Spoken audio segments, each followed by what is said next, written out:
So 25 years old, don't worry. Any mistake is an income, is a wonderful revenue for you. So I told myself and told my young people, before 20 years old, be a good student. When you do entrepreneur, just learn some experience. Before 30 years old, follow somebody. Go to a small company. Normally in a big company, it is good to learn processing. You are a part of a big machine. But when you go to a small company, you learn the passion, you learn the dreams. You learn how to do a lot of things at one time. So before 30 years old, it's not which company you go, it's which boss you follow. It's very important. A good boss teaches you differently. And from 30 to 40 years old, you have to think very clearly, you're working for yourself if you really want to be an entrepreneur. When you're 40 to 50 years old, you have to do all the things that you are good at. Don't try to jump into the new area. It's too late. You may be successful, but the rate of dying is too big. So 40 to 50, think about how can you focus on things that you are good at. But when you are 50 to 60 years old, work for the young people. Because young people can do better than you. So rely on them, invest on them, making sure they're good. So when you are over 60 years old, spend time for yourself. On the beach, sunshine, right? It's too late for you to change normally. But this is my advice to the young people. 25 years old, make enough mistakes. Don't worry. You fall, you stand up. You fall, you stand up. Enjoy it. I mean, 25 years old, enjoy the show, enjoy the show. I did not have a rich father. Tried 3 times for university, all failed. I applied for Harvard for 10 times, all failed. They don't even want to see me. For the last time, I went to the teachers' college, which was considered the 3rd or 4th class of my city. So I applied jobs for 30 times, got rejected. It was so difficult at that time. I was so frustrated because I taught in the university. My pay was $10 a month. Because I could not find a good job. In 1994, discussed that I'm going to do something called internet.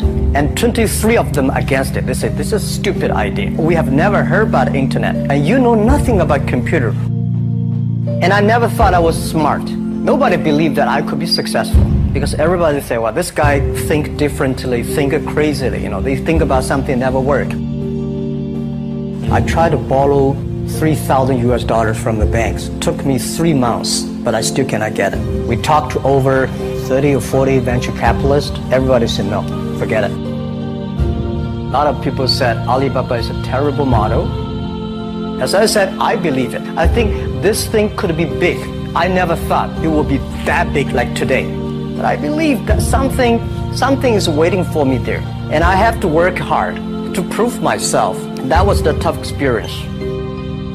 So we gathered $50,000 from 18 founders. We started. For the first 3 years, we did not have even $1 revenue from our business. It was not easy. Why it keeps going ahead, going forward? Because I received lots of email of thanks from the customer. They say, this is such a great thing. We cannot pay you, but this thing helped us. If you keep on helping us, one day you will be successful. And I believe this. Little by little, we build up our business. Little by little, we build up our ecosystem of the infrastructure. And now, after 16 years, we have an Alibaba group, we have a Tmall group, we have a Taobao group, we have Alipay. And people said, you are so smart. How could you make a company like that? Bill Gates, Warren Buffett, Jack Welch, Larry Page, Mark Zuckerberg. The difference between those people and other people, they are always optimistic for the future. They never complain. They always try to solve the problems of the others. When you're optimistic, it's always opportunity. People, same here today. Jack, where's the opportunity? I don't have a job. I don't have this. I don't have that. We are at the best time of this century. The best assets you have is that you are young. Don't complain. Let the other people complain. The opportunity always lies where people complain. Think about how you can make things different. Is there anything I can do that make the difference? And then when you think about this, start to do it. I saw a lot of people, young people, have fantastic ideas every evening. But in the morning, they go to the office same again. Being an entrepreneur, you have to do the things before the other people do. You have to wake up before the other people wake up. You have to be more brave than the others. Use instinct. Everything you do is to the need of the customer. To everybody, to any person, tomorrow is new. Make the move, make the action. Whether investors believe it this or not, whether your friends believe it or not, whether your parents believe it or not, that's not important. You believe it, your team believe it, and work day and night on this. That's how the things happens. Make enough mistakes. You fall, you stand up. Any mistake is an income, is a wonderful revenue. Don't worry about the money. Money follow the people. People should follow the dreams. If you have a dream, just to go ahead. I think nobody can conquer the world. We only can serve the world. Either work for the others or work for yourself. And I choose the way, work for myself. Working for myself, that means working for the society. If you really want to work for yourself, think about the others. Because only when the other people are successful, when the other people are happy, you will be successful, you will be happy. I think today people worry a lot about the world, about the economy, China, economy in the world. But I'm very optimistic. When people start to worry, that is the opportunity is. I worry about the blood testing, and she created good things. And I think great innovations, great companies always happen in the tough times. Life's like the music. You have up, you have a down, you have a long, you have a short notes. And I like your American movie. Life is like a box of chocolate. You never know what you're going to get, right? So I'm pretty optimistic. The opportunity in the future for equality is huge, because in the last century, the IT is for big companies. The globalization is for big companies. But now with the technology, we can serve those 80% of the companies that never been served. We can serve the 80% of the young people that have never been served. Technology for internet is so cheap, so easy to use. One of the reasons why we grow in China e-commerce so fast, much faster than the USA, because our infrastructure of commerce in China was too bad. When it is too bad, something happens and goes. Today we are working on the rural areas of China. I can never imagine that China, about 800 million people still live in the rural areas, are farmers. And there are about close to 200 million people. Their income is less than $1 per day. And before the internet, it's impossible for these guys to reach the PC because it's so difficult. Even people like me, I don't know how to use a PC. But now 80% of the farmers, those people using mobile phones. When I have the mobile phones, the internet, the data, things change a lot. So I'm excited about the future. People always worry. That's I love the young kids sitting there and talking about the dream, the hopes, because if they have the hope, we have the hope. That's what I believe. And let's just take what you do. And I've loved every description I've ever heard about how you serve people, and your story about the bamboo farmers and your wife and her friends. It was fabulous. But where's this going? What are you going to do? What are your plans to maximize the use that people in remote rural areas of China can make of their cell phones besides ordering your projects? How are you going to get it? Are you going to get them in the banking system through cell phones? How? Well, we never know that we can grow so fast. In the past 5 months, we covered 4,500 villages. And these people, normally they use in very traditional way.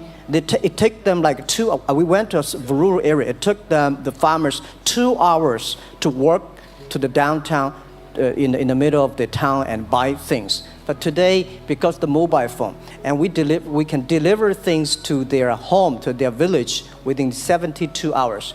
I remember last week I read a very interesting thing. This is amazing. There is a girl, she told me a story. She said her grandfather, 92 years old birthday. And for his life, he always wanted to try one Western style food. But he lived in the rural areas. There's no such restaurant food.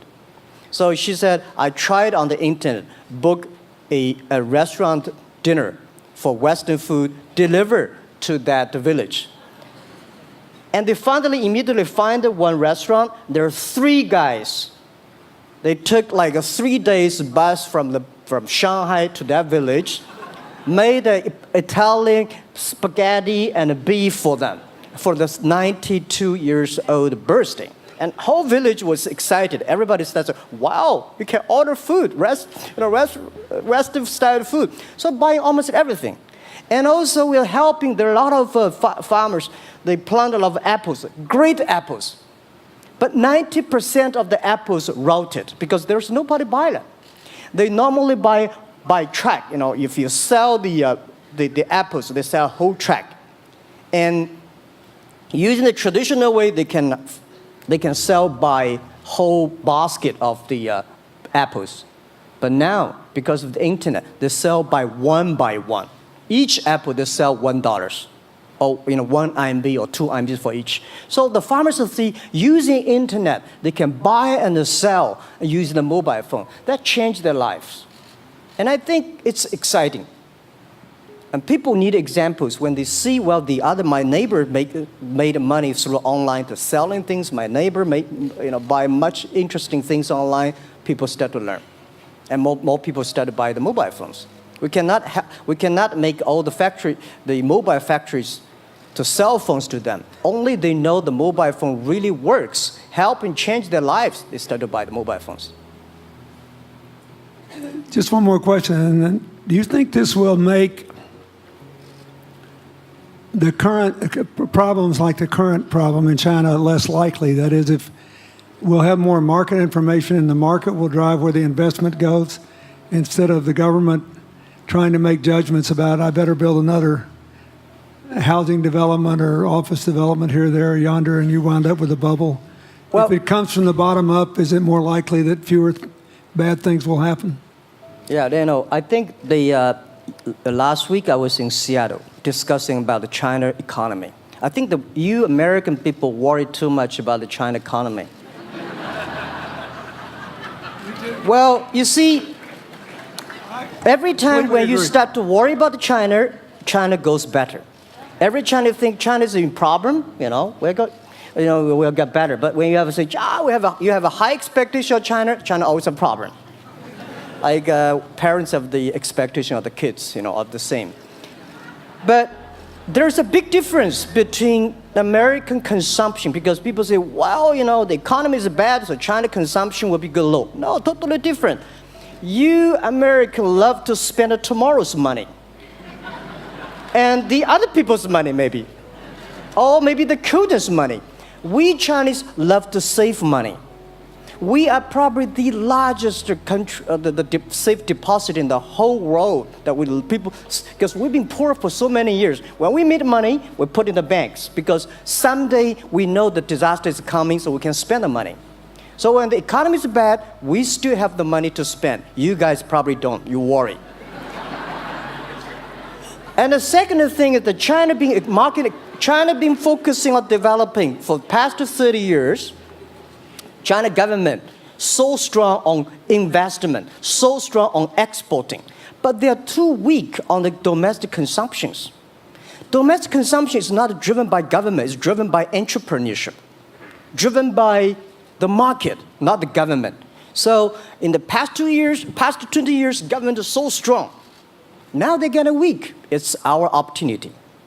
It's our showtime to see the market economy, entrepreneurship, how we can develop the real consumption. I think if the China developed the great consumption, we have a 300 million middle class. In next 15 to 20 years, we're going to have 500 million middle class. We need to import a lot. So when we start to import, that's a great. I worry a lot when we export. When we export, we got a terrible sky, we have a terrible water, we have a terrible environment. When we start to import, we got to be better. So that's all the great opportunity, guys. Be happy about that. I'm serious. I agree with that. I'm serious. Yeah. Worry about yourself. Don't worry about the others. The reason some of us worry about China is we depend on you to buy our debt. However, I tried to be more Chinese when I was president. I saved a lot of money. So good. Good. But I just wanted you to say that because I really believe that. I mean, I think you're absolutely right. The trend toward greater internal consumption I think, will remain unbroken in spite of whatever the difficulties are in the next few months. I think it's important not to overreact. You can't break the trend. You've got to clean up the land from chemical contaminants. You've got to clean up the air. You're going to do it. Yep. And a lot of Chinese will make a lot of money out of that. There'll be a lot of great new companies, and there'll be opportunities to import from other places. Yeah. So can you discuss your theory of what you're doing and other things in terms of whether it advances equal opportunity and social solidarity? Tell them what you think is going to happen. And what other kinds of, when your opening remarks, you just said technology is going to be active in this way in other areas of the economy. What do you think the next big opportunities are? But first, tell them just in 2 sentences what you're doing, because Jack and I know, and we haven't been clear enough. Explain it, and explain how you think that advances social solidarity and equality of opportunity. Well, our work is in the belief that access to health information is a basic human right. And that lab information, particularly because lab data drives 70% of clinical decisions, needs to be accessible to people before they're sick. So if you look at the word diagnose in the dictionary today, it says to determine the presence of disease from symptoms, which means by definition, we're determining that people are sick once a disease has already progressed.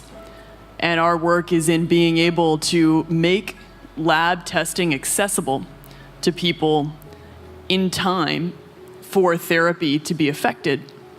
And to do that in a way in which every person, irrespective of their insurance status, irrespective of where they live, can afford the ability to get a test done. So that means, in our case, we've invested the last 12 years in now developing hundreds of tests, many of which are less than $10. So $2 tests in the United States. And I think one of the amazing things about this country is that we have such an incredible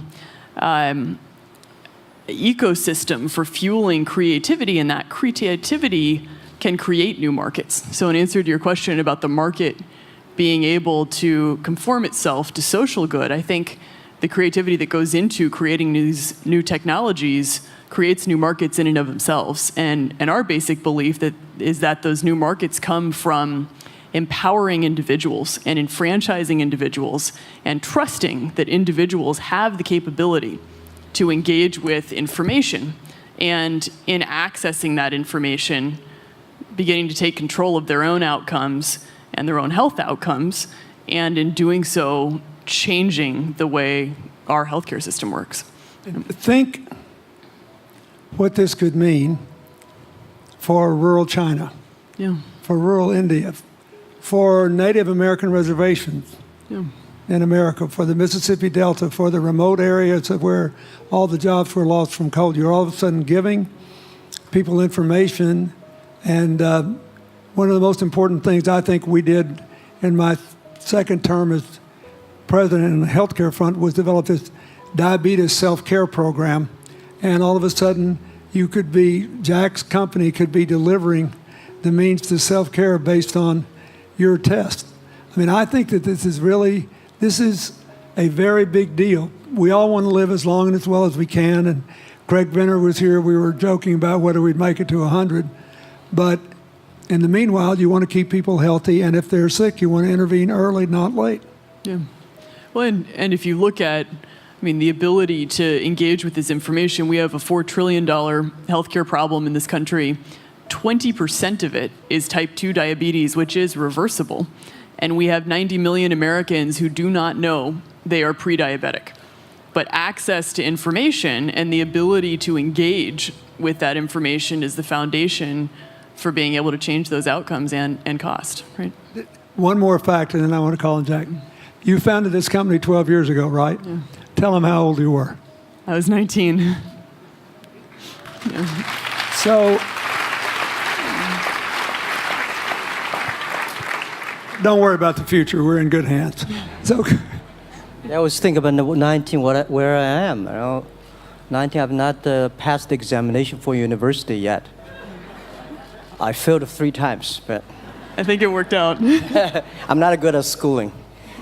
Well, yeah, that's why I give confidence to a lot of young people in China. If Jack Ma can be successful, 80% of the people can be successful. People like her, we're jealous. But, well, equality, I would like to make a little bit of technology helping, because yesterday I was joining the UN Women Conference about gender equality. And I think the first technology revolution happened 200 years ago in the UK, released the human body, the arm, stronger. The second technology revolution in the USA for energy, you can last long. But this technology revolution release the brain.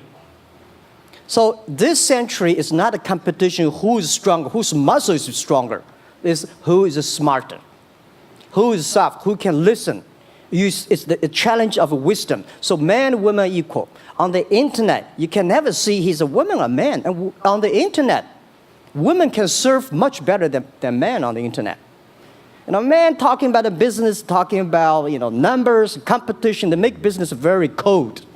Women, they make business very cozy, lifestyle, and interesting. 50%, more than 50% of our shop owners, more than 5 million shop owners are women. And people love that. This is a great thing. I see that this century, we see more and more women leaders, on the state leaders, presidents. In the future, we're going to General Secretary of the United Nations should be a woman leader. And this is the great century for equality. And I feel excited about that. let me ask you, we're almost out of time, but one of the things that we haven't talked enough about here, and not just here, but generally, is whether the leapfrogging we saw with cell phones, which was instrumental in your phenomenal business success and which will make it possible for you at the appropriate time to do what you've done on a global scale, hitherto unimaginable in all of human history for anybody to have any of their own health data. We've seen examples, but not the kind of dramatic penetration we need with energy and clean energy and enough in a short enough time to avoid the worst consequences of climate change. So do you believe that, your country has done more than anybody else to try to put up solar panels, and some of your companies went broke because you overdid it, right? But beforehand, and you got to work out the phase out of the coal, the phase into the sun and all that. Meanwhile, Africa, which is growing like crazy because of the cell phone in no small measure, and has 6 of the fastest growing countries in the world, still has vast swaths of its land totally dark at night. Do you believe that it's possible for us to scale up with distributed solar power rather than centralized as quick as we did with the cell phone? And if so, and if that were your business, if you had to quit what you're doing today and start there, how would you do it? And how would you do it? Very first, I know that.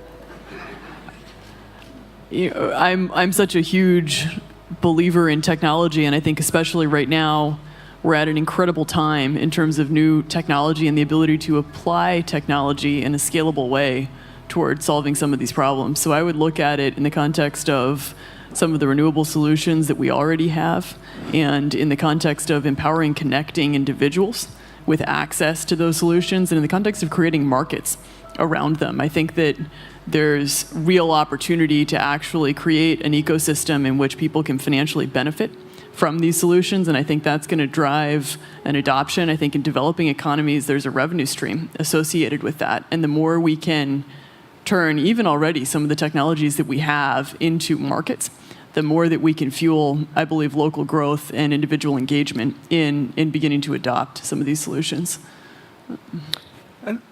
Just related to that, Jack, you answer it, and then I'll ask you one final question. Yeah, I am a strong believer that technology can make world much better, because people say China economy is getting slower. I'm happy about the 7%, even 5%. Even 5% of the GDP of the number of China, of the second largest economy, is big enough. But you don't expect China to keep on growing 11%. Because like one human body, when you're 1.8 meters tall, you cannot keep on like a 10% grow every year. You have to grow the quality, your mind, the wisdom.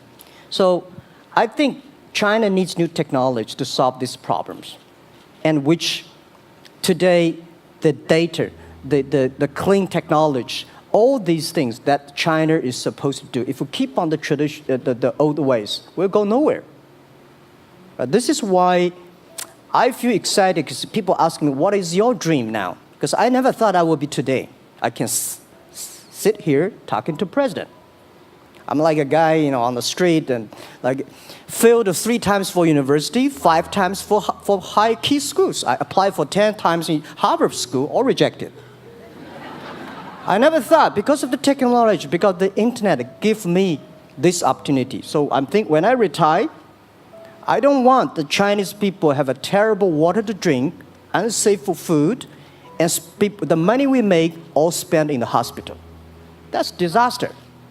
So how we can using the technology to enable young people, the great chance of this world, don't worry about, we got 1.4 billion people who were born in 1980s. They are the people of the internet times. They are going to have new ways to solve the world problems. The things you are worried about today, they can solve it. And human beings have these kind of worries for centuries. And young people can always solve it. And today, when you have a right direction, clean energy, the climate change, all these issues, they will be solved, and these are the great opportunities ahead of us. Anything else? I agree with that. I think the more we can enfranchise people, the more we can create ecosystems in which individuals are empowered, the more we give rights to individuals to be able to build businesses, to be able to pursue the economic benefit of technologies, the more you see these markets change. Before they leave the stage, I want you to look at them. And I want you to think about the time we have had to spend here dealing with the refugee problems in Syria and Lebanon. Stand up, Elias. This is my friend Elias Bousab. He is the education minister in Lebanon. He's got to educate all these kids. And so he left a miracle that very much reflects the lives that Elizabeth and Jack have lived. He was in a very responsible position at the American University of Dubai. They started bringing American scholars over there to live in an Arabic culture. He did all these wonderful things. Lebanon got in trouble. He went home to save his country. What is the difference? How much more could he and every smart Lebanese person do if they could focus on these things? And why can he not? because the place is dominated by people who think their differences are more important than their common humanity and their common challenges. You cannot imagine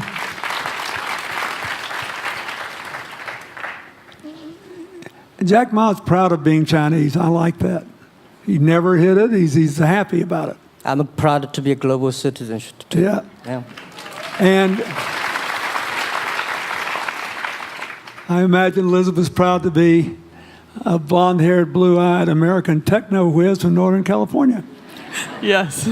But they don't, not a word either one of them has said has defined the meaning of their lives or the direction of their work with negative reference to someone else. My friend Dikembe Mutombo, stand up. No, you don't have to stand up. It'll hurt you too much. You're an old man.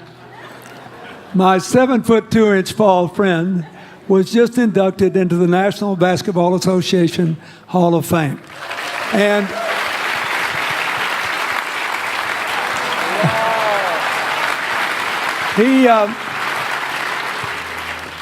my family, my whole family loves him. And I have seen how much he has given back to his native country, Congo, which has been so troubled. I've known him a long time. We both went to Georgetown University. I did before he was born, I think. I've never heard him say a resentful thing about anybody. I have seen him give and give and give and try to give the people in his native land opportunities. Why am I telling you this? He's had a good life because he never defined his life with negative reference to anybody else. He never begrudged anybody else's success, and he thought he had an obligation to help other people. I'm telling you, we are back in a time of collective global insecurity where the main struggle is the oldest one in human history, just in modern techno realities. I mean, if you were trying to build the Middle East, you would think about our permanent sponsor here, the ambassador from Oman, who her government tried to help head off a calamitous war in the Middle East over the nuclear issue in Iran. We all pray to God that it'll work out all right. And the lead she made. You look around all these places, wherever people are putting aside their differences and working together, good things are happening. We cannot achieve economic or social equality without living in the factual realities of the world we face, looking at the obstacles, looking at the opportunities, making the best decisions. And those of us who even feel good about ourselves because we think we spend a lot of time giving, our whole goal should be to work ourselves out of a job.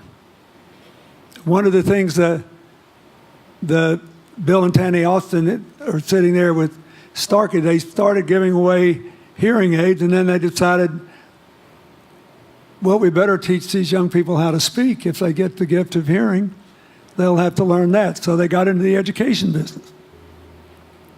Sonny Varkey got into the education business and decided somebody ought to do something really dramatic to remind people that the only people that really matter are the teachers.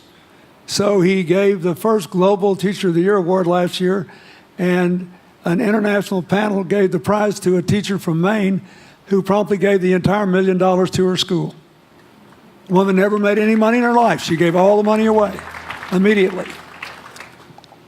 The future is going to be forged by people who think of how to use the modern tools that we are given,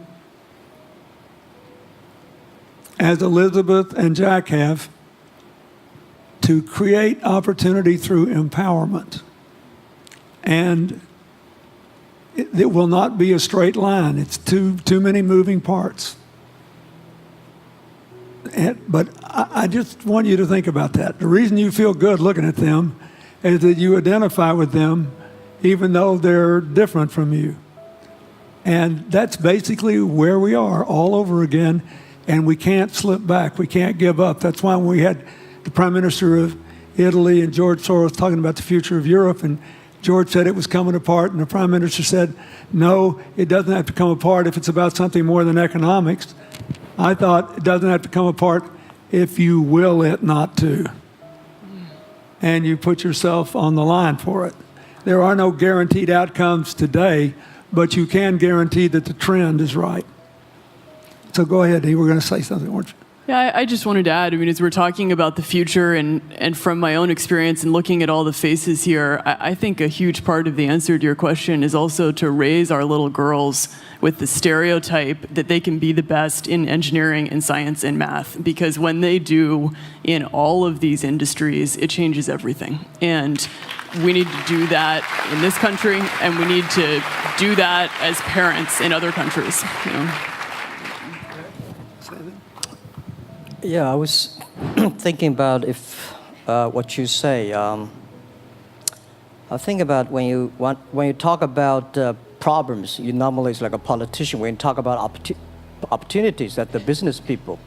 I was thinking about how we can using this all the problems that change the problem become the opportunity. And I don't know. I just feel excited when people talk about problems. I think think about if you can solve one of them, that's the chance. And today, nobody live in this century has so many opportunities and so many tools they can use to change other people's life. And I think in the last century, which I call the IT time, this century is called the DT time, data technology. IT is to empower yourself, make yourself strong. DT is to empower the others. When you empower the others, you empower your future, yourself. So when I listen to you talk, I agree, and I think that's why we were born in this century. That's why how we can use the internet to help more people. Let's give him a hand. Thank you.